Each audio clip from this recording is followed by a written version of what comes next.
جو کیس ہے اس وقت مخصوص نشستوں کا، سنی اتحاد کونسل اور پاکستان تحریک انصاف کا، اس میں تو آج جسٹس اطہر من اللہ نے بار بار جو ہے کہ یہ کہا کہ بنیادی مسئلہ جو ہے کہ یہ انسانی حقوق کا ہے، ووٹرز کے حقوق کا ہے. پاکستان کے اندر اس وقت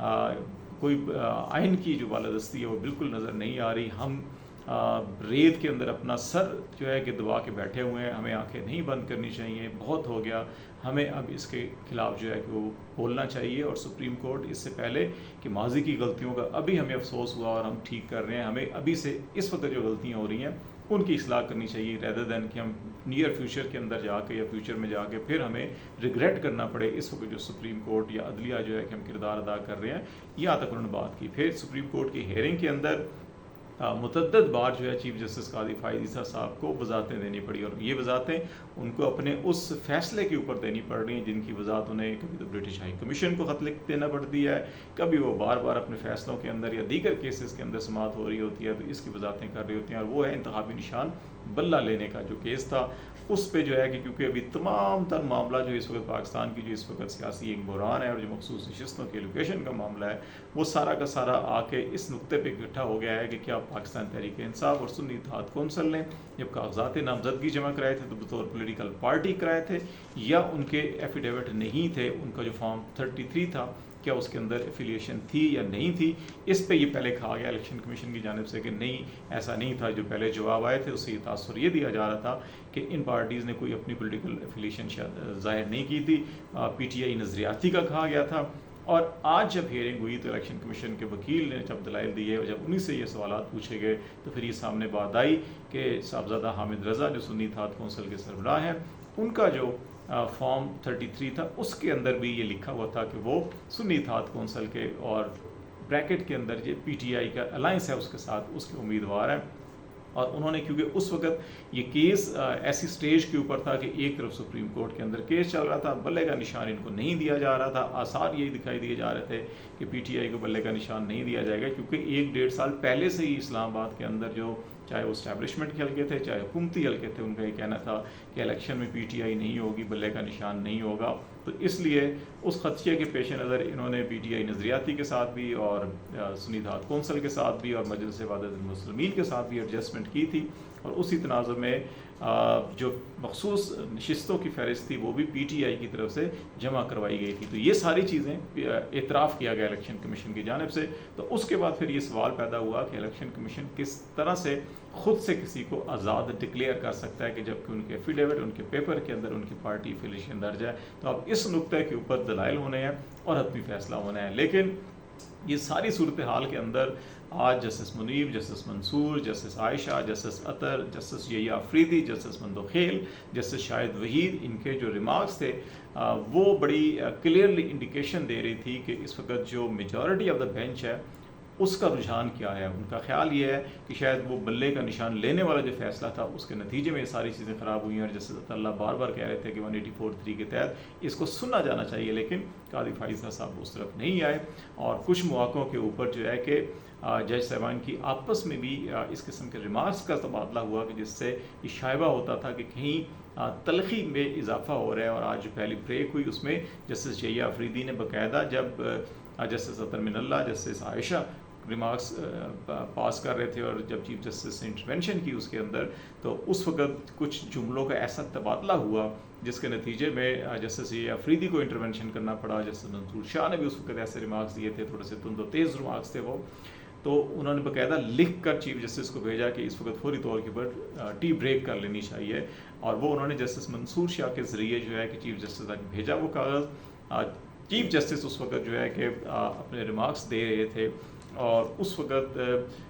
پھر جسٹس یحییٰ آفریدی نے منصور شاہ سے کہا کہ نہیں، ان کو باقاعدہ روک کر ان کو بتائیں، یہ چٹ ان کو دکھائیں، وہ پڑھیں. جب انہوں نے پڑھا تو اس کے بعد پھر بریک لی گئی تھی. تو یہ جو سچویشن آج نظر آئی اس کے اندر یہ نظر آ رہا ہے. اب ایک دن کی جو ہے اس میں بریک ہے، اور پھر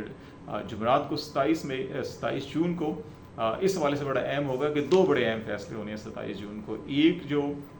عمران خان کا عدت میں نکاح کا کیس ہے، اس کا فیصلہ محفوظ ہوا ہے، اور آج اس کیس میں بھی جو ایڈیشنل سیشن جج ہیں اسلام آباد کے، جو انہوں نے کویسچن ریز کیے، بڑے پرٹیننٹ کویسچن تھے جو خاور منیکا کے وکیل سے، کہ ان کو یہ 5 سال بعد کیسے خیال آیا، ان کو معلوم کب ہوا کہ شادی ہوئی؟ تو انہوں نے کہا جی 1 کو شادی ہوئی تھی، 2 جنوری کو ان کو معلوم ہو گیا تھا، تو نیکسٹ ڈے ان کو معلوم ہو گیا تھا کہ نکاح ہو گیا. تو انہوں نے کہا کہ ان کو نیکسٹ ڈے معلوم ہو گیا تھا، تو اب 5 سال کے بعد ان کو کیسے خیال آیا؟ وکیل نے کہا کہ کیونکہ اس وقت وہ عمران خان جو ہے کہ وہ پرائم منسٹر یا جس منصب کے اوپر تھے، تو حکومت کے خلاف یا پرائم منسٹر کے خلاف یا اس منصب کے خلاف جو ہے کہ پاکستان کے اندر کوئی شخص نہیں بول سکتا، نہیں کھڑا ہو سکتا. تو یہ ایک دباؤ تھا، پریشر تھا. پھر انہوں نے کہا کہ اگر اس وقت تھا تو اب تو ان کی حکومت ختم ہوئے بھی جو ہے کہ وہ 2 سال ہو گئے ہیں، تو اس کے 2 سال بعد پھر ان کو کیوں یاد آیا 1.5-2 سال بعد کیس کرنا، اور وہ بھی اس وقت جب ان کو اریسٹ کیا گیا، اور ایک ان کے مخالفین یہ کہتے ہیں کہ ان کو جب چلے پہ لے جایا گیا تو اس کے بعد آ کے ان کو کیسے یاد آ گیا. تو اس میں بھی ایسے سوالات اور ایسے عدالتی فیصلوں کے حوالے تھے کہ جس کے اندر یہ دکھائی دیتا ہے کہ کیس کے اندر تو کوئی جان نہیں ہے. لیکن جس انداز کے اندر عدت کے کیس کی ڈیٹ فکس کی گئی ہے، بالکل لاسٹ ڈے جو ڈیڈ لائن تھی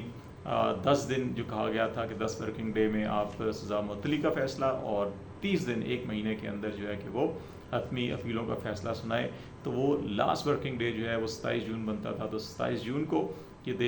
ڈے مقرر کیا گیا، اور اس میں بھی جو لاسٹ ٹائم ہے 3 بجے کا، 3-3:30 بجے عدالتی وقت ختم ہو جاتا ہے. تو اس کا مطلب یہ ہے کہ اس وقت بظاہر یہ دکھائی دیتا ہے کہ اس فیصلے میں سزا معطل نہیں ہوگی عمران خان کی. اگر معطل ہوتی ہے تو وہ دن ان کی رہائی کا دن ہوگا، کیونکہ اب تک اس وقت تک جب ہم بات کر رہے ہیں تو عمران خان کسی اور مقدمے میں نہ گرفتار ہے، نہ ہی کسی میں ان کی جو ہے کہ کوئی ضمانت منسوخ ہوئی ہے. جن مقدمات میں وہ ملوث تھے، 9 مئی کے لاہور ہو، فیصل آباد ہو یا راولپنڈی ہو، ان کے اندر ان کی ضمانتیں ہوئی ہیں، اور اسلام آباد میں جن کیسز میں بھی ان کے نامزد تھے وہ ضمانتوں پر اس پہ اس وقت جو ہے کہ وہ آزاد شہری کے طور کے اوپر ہے. تو اس لیے اگر 27 کو عدت میں نکاح کا فیصلہ ہوتا ہے سزا معطلی کا، تو اس دن تو یہ رہا ہو سکتے ہیں. لیکن کیونکہ جس انداز کے اندر یہ ٹائم رکھا گیا، اور پھر نیکسٹ جو مرکزی اپیلوں کی تاریخ 2 رکھی گئی ہے، اور اس کے اندر اگرچہ عمران خان اور پرشا بی بی کے وکلا جو اپنے دلائل نہیں دیں گے، کیونکہ انہوں نے کہا جی کہ وہ حتمی دلائل بھی اپنے مکمل کر چکے ہیں، اس میں صرف جو ہے خاور منیکا کے وکیل جو ہیں دلائل دیں گے. زیادہ سے زیادہ انہوں نے 1، 2 یا 3 اگر سماعتیں لی، تو یہ معاملہ 12 تاریخ تک جو ہے فیصلہ ہونا ہے. دکھائی یہ دیتا ہے کہ یہ اس وقت بھی فیصلہ محفوظ کر کے شاید 11 یا 12 کو حتمی فیصلہ سنایا جائے گا. سزا معطلی جو ہے بظاہر دکھائی نہیں دے رہی. اس وقت جو سرکمسٹانسز ہیں، جو حکومت کی خواہش ہے، وہ تو یہی ہے.